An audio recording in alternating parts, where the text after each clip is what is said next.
Baik, terima kasih pertama Pak, kami ucapin untuk luangan waktu Bapak.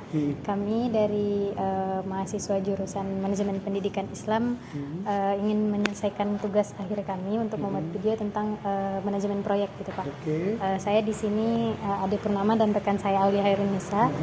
Mungkin yang pertama yang ingin kami tanyakan Pak, untuk penyelesaian kontrak proyek ini berapa lama Pak?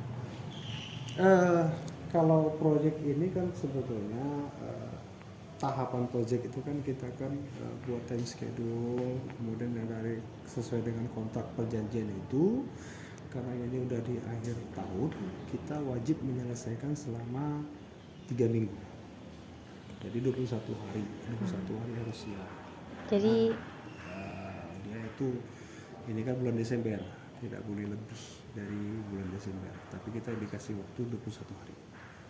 Dan untuk jangka waktu 3 bulan itu Pak, apa saja yang dikerjakan dalam proyek ini? Kerjakan sesuai dengan apa yang dikontrak, karena ini kontraknya itu adalah kita pemeliharaan. Ini kan pekerjaan pemeliharaan, artinya mana yang rusak, yang bocor, itu termasuk dalam item-item yang tertuang dalam RAB namanya. Ya, itu kan rencana anggaran biaya, di dalam situ ada kontrak. Jadi item-itemnya tuh ada semua di dalam kontrak itu, di dalam RAB itu apa-apa yang dikerjakan, dan itu kontrak itu adalah produk dari konsultan. Jadi sebelum kita kontraktor mengerjakan, harusnya konsultan udah menghitung dulu. Jadi konsultan menghitung sesuai dengan permintaan owner. Setelah pengecekan bersama, kalau di sini kan owner kan terbiah nih gitu kan, tapi kan usernya sih tarbiyah, tapi kan kita dasarnya dari rektorat kan, dari umum. Jadi apa yang pemeliharaan di sini, apa yang rusak, apa yang seperti ini kan ada lihat kan, ada bocor-bocor, ada yang rusak segala macam, itu diperbaikin. Nah itu setelah dianalisa dan dihitung sama si konsultan, baru nanti mereka itu tuangkan satu produk itu baru diberikan kepada kontraktor, baru kita tekan kontrak apa yang sesuai dengan si konsultan itu yang kita kerjakan item-itemnya gitu.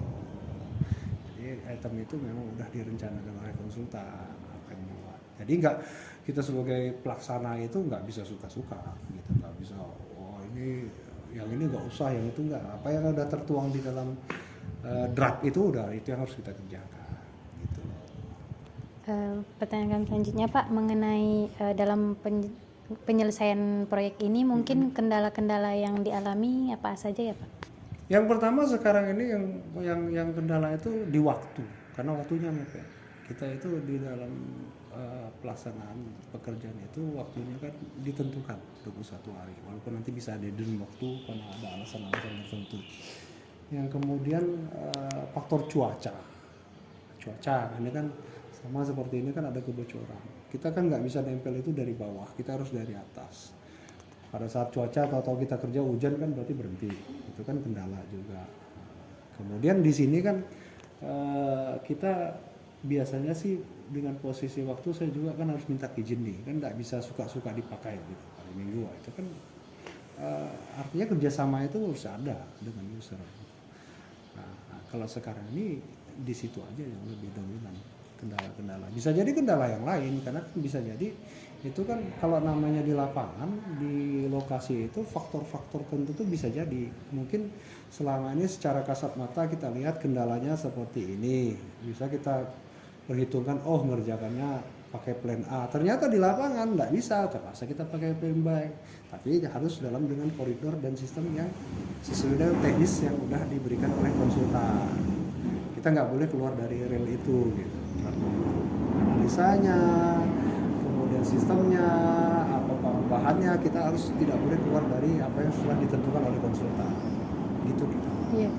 Dari pertanyaan terakhir kami, dari kendala itu gimana cara Bapak untuk menyelesaikannya Pak? Apa solusi?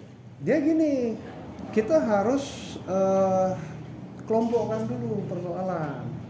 Jadi kan kita kan seperti ini kan dalam tahap pekerjaan awal, kita kumpulkan dulu apa persoalan sesuai dengan draft yang kita ambil tadi. Jadi kan kita udah baca, misalnya contoh di sini terjadi kebocoran kayak begitu.